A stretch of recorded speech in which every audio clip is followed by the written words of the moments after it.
Alright, what's up guys? What is up? Oh, what's happening here? What is going on there? Well, whatever. So, I just completed Star Fox Zero. Just completed on my Wii U. I wasn't planning to. I was playing it during my work period, man. Just during slow periods, and I was just casually on and off playing through it. And then ended up, I just played through it. I played through it, man. I had a lot of fun. And I wanted to talk about it. I wanted to come in here and tell you guys how, because I'm hyped, man. I just beat it. The final boss almost made me want to smash my Wii U to pieces. No, not quite, but it did make me really, really mad. But overall, the game was so freaking cool, man. It felt like Star Fox, to me anyways. I mean, I hadn't played a Star Fox in a long time. The only Star Fox I ever played was on the Super Nintendo. I never played Star Fox 2. I never played Star Fox 64. But I remember I played the crap out of the original Star Fox, and I loved it, man. So right off the bat, like it was tough to get into Star Fox Zero. Like it was pretty hard because, you know, it's introducing new gameplay mechanics. So right off the bat, it's like the first thing they start you with is the default like motion controls, the default cockpit view, which there's nothing wrong with the cockpit view. It's just not for me, especially with Star Fox. Like I love the third-person view in Star Fox, but the cockpit view in Star Fox Zero is pretty cool. It's pretty cool. It works. You know, it's really cool. But it was, man, getting started was a pain in the butt. Just a little bit of a pain in the butt. It was like, oh man, come on, can I just play the game? Can I play a game I'm familiar with? No, you got to get used to the new gimmicks and stuff. But it wasn't bad though, especially after finishing it, man. After finishing it, I'm like, I'm going to go back and replay levels. Like I actually already did earlier.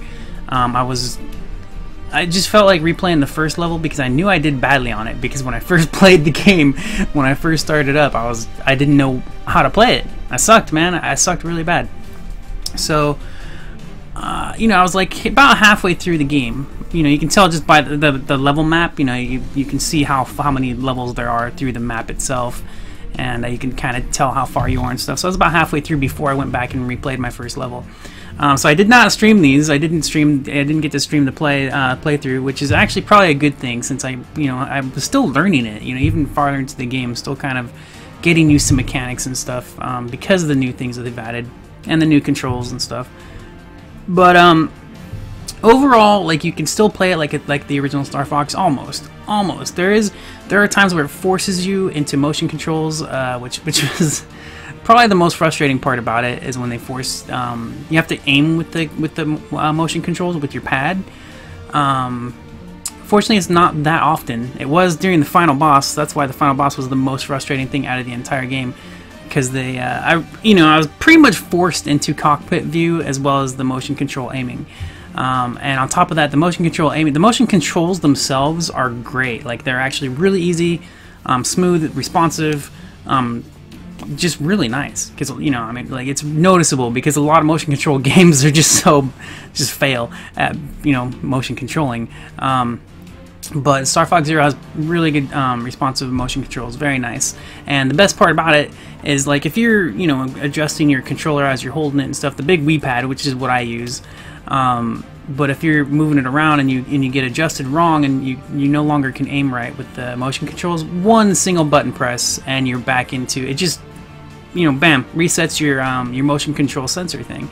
I forget the dang word right now. I'm such a dummy. Anyways, you can fix it every time, like, no matter what and whenever you want. It's just smooth and awesome. So that's really cool. Let me see. I had some notes. I don't have many notes, but I do have some notes. Let's see. Sometimes I have to use motion controls for aiming. Yes. So what would happen a few times throughout the game when I was playing, I would forget that I need to switch how I'm playing. Like, you can't. There are times where you have to play a certain camera mode, a certain you have to use the motion joystick. For the most part, I think for probably like at least 80% of the game, probably, I'm just guessing, probably at least 80%, you can play a normal Star Fox, like third-person view, shoot everything down. It's really cool, fun stuff. And it's not that the new stuff is bad. It's just, you know, it's it's new and different and not exactly the same as I would want from a Star Fox game. But it was cool. There's nothing wrong with it. I actually, overall, just enjoyed everything. It was really cool. I love the new vehicles, man. The Landwalker and the tank. Not in the game enough, actually. The cool thing is the focus is the jet. The focus is stuff that I remember. Like I only played part 1, and the focus basically feels like that. It feels like it's still Star Fox. There's some new stuff in it, which is cool, but it wasn't like Batman Arkham Knight where they force you into the Batmobile the entire game. It wasn't like that, you know. So it's really cool. Let's see. More often. Let's see, I got a note here. More often than I would like, I would accidentally do if I would accidentally flip around. So because the motion controls, well, not even just the motion controls, but sometimes the way the controls work, like you have to push up on both joysticks or down on both joysticks, and because of that, when I'm trying to like push forward and I'm trying to churn at the same time, sometimes I would accidentally diagonally down or diagonally up, and then I would do these flips when I don't want to, and I was like, and it doesn't happen a lot, but it did happen enough for me to be like, stop doing this, man, you know. But it wasn't broken. It didn't feel broken. It was just like it would be annoying when it would happen, you know. Like, man, damn it, not again, you know. But not as often, you know. Just enough to notice it and have to point that out, you know. I was kind of like, yeah. So some of the levels, like maybe a certain boss, you know, like I said, 80% is all great and easy and Star Fox familiar gameplay. But sometimes you're required to switch, and I would forget. So I got stuck a couple times. There'd be parts like I would get stuck, and I'd suck really bad at it. I'd be crashing into things, and I'd just not be able to shoot at my enemies and stuff. And that's why I'm going to go back and replay everything, too, because I'm going to play it better this time, man. But after beating the game, you get an arcade mode, which is cool. I haven't played that yet. I'm going to check that out for time beating the levels and certain times. I don't know. But then you get another bonus thing for beating arcade mode, so I got to check that out. Anyways, so yeah, switching the camera mode was required sometimes, and it's not like it's not really a problem switching the camera from third person to cockpit or anything. It's just, you know, if you have a preference in play style, you want to play third person over cockpit or whatever. Some people might want to play cockpit the whole time, and I think people that like prefer first person will probably enjoy Star Fox well, not more than me. I was gonna say more, but no. I just think they won't have a problem with it, right? Like, I prefer third person. I like the original Star Fox, and I preferred that camera view. So I think people that like the cockpit view will have less trouble than I did when I had to switch to cockpit view. And then when you get into cockpit view, it's basically required to use the motion controls for aiming. Not 100% required, but in order to like aim up and down, you can aim left and right with the joystick, no problem. But if you want to aim up and down, you'd have to move the Wii pad to get that going. So that was a little wacky, but like I said, it was really responsive, you know, and you know, you didn't have to like wave. I didn't have to pick up my controller, I didn't have to pick it up. I could just keep it in my lap and just tilt it, just slightly tilt it. That was impressive, because I'm used to a lot of motion control games where you got to like lift it up and push it all around and wave your whole body everywhere to get it, just to get it to do a tiny turn. You know what I mean? So, no, this was really cool. I had another thing I was thinking about that too. Damn it. Well, let me see what my other notes are so I don't like get too distracted on that. Let's see. Yeah, so once I remember switching between, as long as I kept in mind that I would switch between first person and third person for certain little small parts, it was much easier, you know. But being stuck in the other view would just screw me sometimes. Oh, the first tank level, the first time you get to use the tank jet. After I beat that level, I thought back on it, and I was like, I probably should have played that entire level in first person, because I did really bad. Again, that's the whole thing. There's some little parts where they're not required to play in first person, but it would be better. It'd be much easier. But fortunately, like I said, it would not. For most of the game, it was pretty easy third person, which is I can't stress that enough, because it was awesome. I loved it, man. It was great. Let's see. Tank has a flight option later on. Incredibly stupid that the flying tank requires. Oh yeah. So the tank, after you first get the tank, all it can do is be a tank, right? But then it gets flight mode. So when you go into flight mode with the tank, flight mode in general, even with your regular jet, requires energy to boost forward or to slow down, right? There's like an energy bar, and it refills really fast. Like once you let off boost or brake, or it refills like pretty quickly. But the thing about the tank is the tank requires that same like stamina bar for flight. So while you're in flight, if you want to hit the brakes as the tank jet, it just drains it even faster. It was just like, oh my gosh, they should have had a separate bar for that. You know what I mean? For being in jet mode. But I mean, it makes sense the way it works. But it wasn't too bad. It wasn't like I mean, you could work with it, but it was just really annoying. It was like, what the hell. But yeah, the vehicles are cool. I like the vehicles. Let me see. I think most of my notes are very little. Like I think I read pretty much everything except for the final boss. The final boss just broke my balls, man. It was terrible. The boss itself, like design-wise, not gameplay design-wise, but the way everything looked and things about it were so cool, man. When I first got to that boss, I was like, whoa! And then I was playing it, and I was like, this is the worst boss I've ever... It was so frustrating, man. It was horrible. There's this part where there's this giant wall, and in order to get through it, to get to the boss, you have to be in cockpit mode. And the only way to see where you could go into the wall is to be facing the wall. So if you're trying to fly along the side of the wall in cockpit view, you can't see inside the wall. So it was like, oh my, screw you, man. That was just one tiny aspect of the boss. Other than that, I'm saying the motion controls were pretty good. But something I noticed, especially on the final boss, and I had noticed it before, but it wasn't like a big deal. Like, it was fine to deal with, but it was really important on the final boss. Was the reticule, the aiming reticule. You know, there's like 2 boxes, which is like the style of it. And I noticed that when I was aiming at things, I would have to aim like lower than the center box. Like you couldn't just aim the center box where you wanted it to go. I'd have to aim a little bit lower. So I'd have to... It was weird. It was because the motion controls themselves were fine, but it seemed like the aiming box itself was not 100% on. And I didn't really notice that until the final boss. And then it made a big difference, man. Once I realized, I was like, oh my, it was terrible.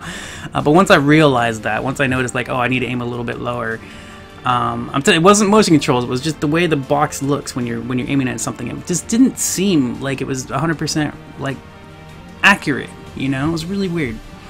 But I mean, that was the thing, though. I mean, I didn't really notice that until the final boss. Like, I had noticed it a little bit in the earlier game, but you didn't need the accuracy like to be 100%.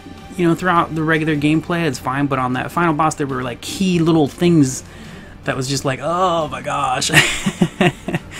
But let me look through my notes real quick and see if the music, of course, is great, which is why I popped it on for this little vlog review thing.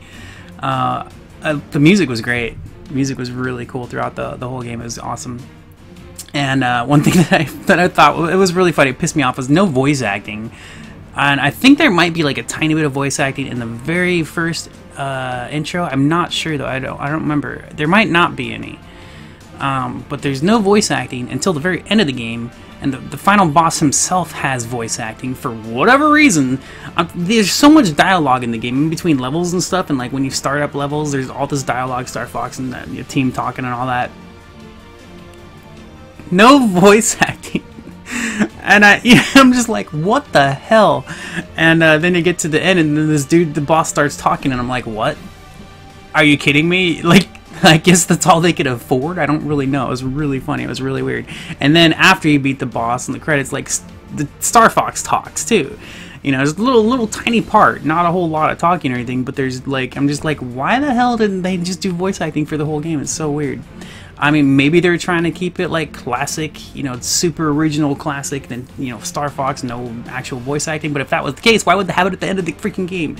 You know what I mean? It was just ridiculous. You know, when I read reviews on Amazon, I almost didn't get it. I almost didn't get the game. And then my sister...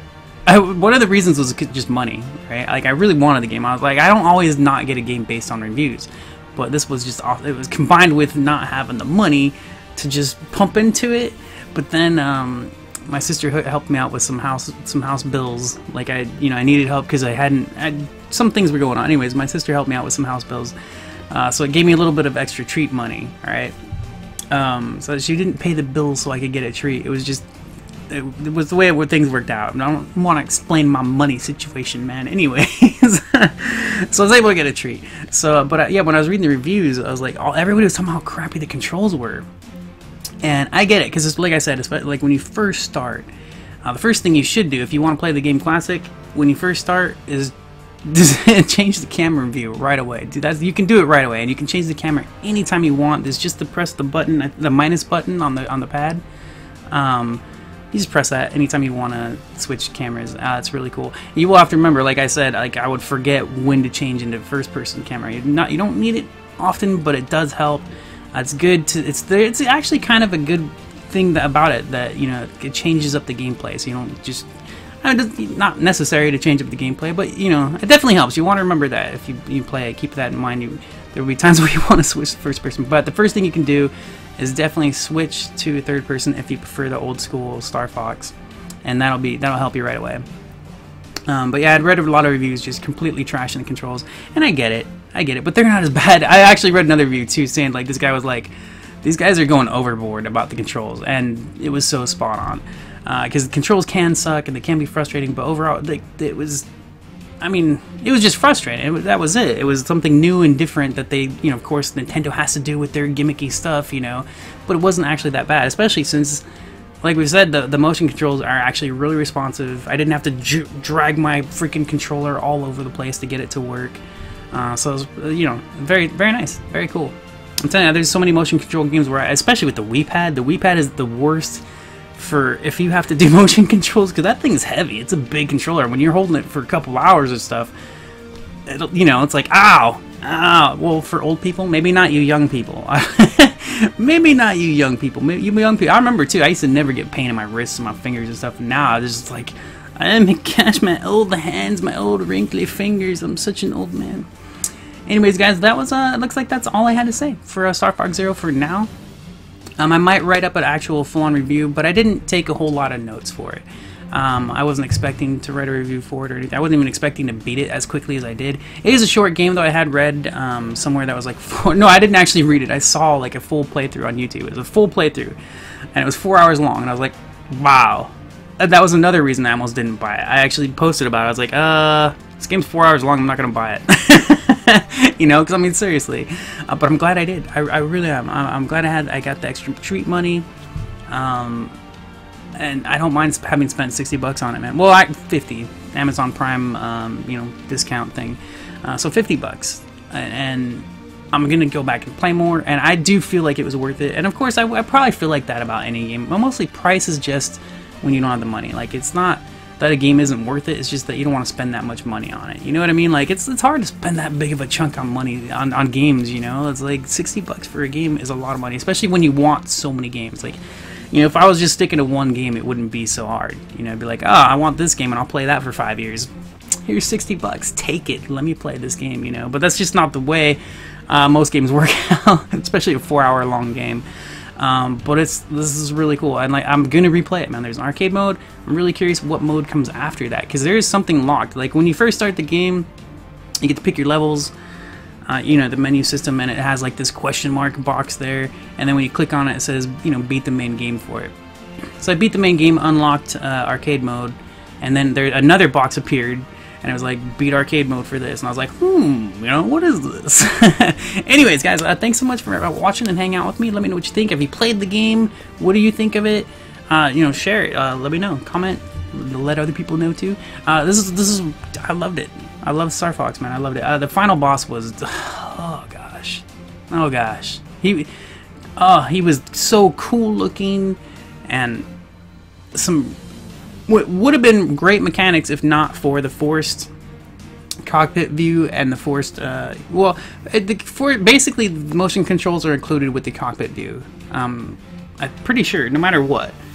That's what I'm pretty sure that's how it is.